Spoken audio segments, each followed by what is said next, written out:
Hi guys! Welcome sa SIP9. In this video ay itutuloy natin yung series natin on sigma notation or summation symbol. No? So sa previous video, pinag-aralan natin yung gamit ng sigma notation. No? Hindi ko na ulitin masyado dito. No? Kung gusto nyong mapag-aralan yung basic, no? Pwede nyong panoorin yung previous video, yung SUM01, no? Introduction to the summation symbol or introduction to the sigma notation. No? So ang code niya is SUM01. Pwede nyo i-search sa YouTube. No? And doon ko pinaliwanag kung ano yung gamit nito. No? So dito, we will proceed with our examples. Sabi natin yung sigma, it's a symbol for addition. No? So how do we add all the numbers, all the integers from 1 to 100? No? So using the symbol, we have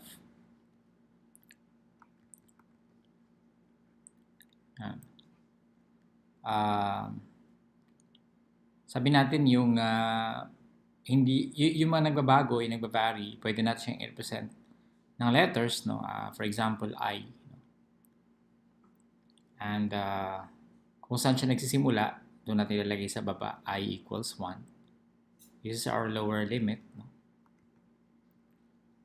So, saan siya nagsimula? Sa 1 siya nagsimula. And then, saan siya magtatapos? Sa 100. Okay. So, yun na yun. No?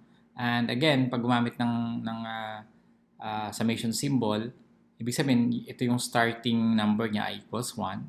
And then, this symbol, summation, meaning you add. So, you have 1, and then add.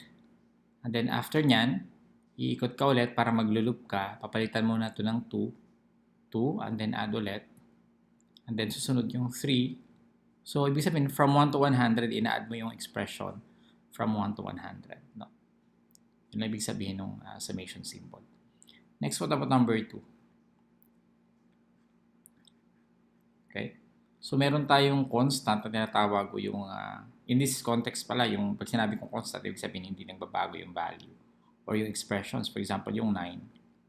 Hindi siya nagbabago, so kasama siya dyan, yung 9. And then plus, alin na nagbabago? Yung 20, 21, 22. No? So, yung summation, ibig sabihin nag-i-increase siya, di ba? Yung numbers. So, ito pwede natin siyang i-represent as I, no? 9 plus I, where I going from, saan siya nag-start? 20 to 22. So, yung I, yung nirepresent natin as a variable, no, are yung numbers na nagbabago. And usually, nag-increase yan. No? Pag sinabi mong summation, parang convention dyan is nag-increase yung value ng I or whatever variable you use. So, for example, dito, 2 times 10 minus 3 plus 2 times 11 minus 3. Yung 2 at saka 3, constant, diba? Ang nagba-vary is yung 11. Yung 10, 11, and 12. So, pwede natin yung gamitin dito.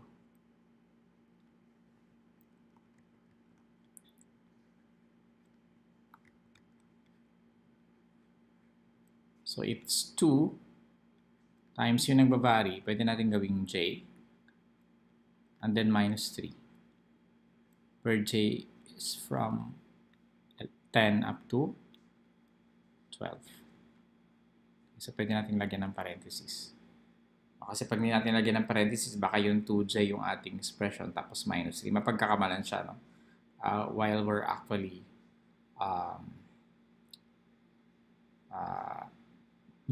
we actually mean the entire expression. Okay? What about this one? Alin ang constant? Yung exponent constant. Yung numerator constant, 1 lang siya. Tapos constant din yung negative. Hindi nagbabago. Alin lang ang hindi constant? Yung nasa baba, yung ating denominator. So this is equal to, lahat ng constant, lalagay lang natin dito, di ba? Negative 1 over, alin na nagbabari yung 2, 3, 4, 5, di ba? So, maybe we can use k. Negative 1 over k. Tapos squared. Squared. So, squared siya. And yung k natin is from 2 up to 5. Needless to say, no? Needless to say kung ano yung variable yun dito, dapat yun din yung letter nyo dito. No? Kung ano yung letter na ginamit nyo pareho. Otherwise, hindi yan, hindi siya mag-add. Paano kaya pag ganito, no? Kasi wala nagbabago, constant siya. So, paano natin ilalagay yung I o yung J or K, whatever. So, yung I, wala tayong lalagyan ng I dito, no? Kasi 9 siya eh. Ang I dito will serve as a counter. Actually, yung I nagsiserve siya as counter, bilang, di ba? Pag 100 numbers o 100 integers, from 1 to 100. No? So, dito, pwede natin siyang gawing counter. Ang I equals 1 up to ilang 9 yung ina-add natin dyan? 6, di ba? So, yung at I equals 1, 9 at I equals 2, 9 pa rin. Then you add, and all the way to I equals 6, add pa rin. Okay, so sana ay may natutunan kayo dito sa ating maiksing tutorial. Huwag kayong mag-alala, meron pa tayong isa or dalawa pang videos on examples on how to use the summation symbol. So maraming salamat.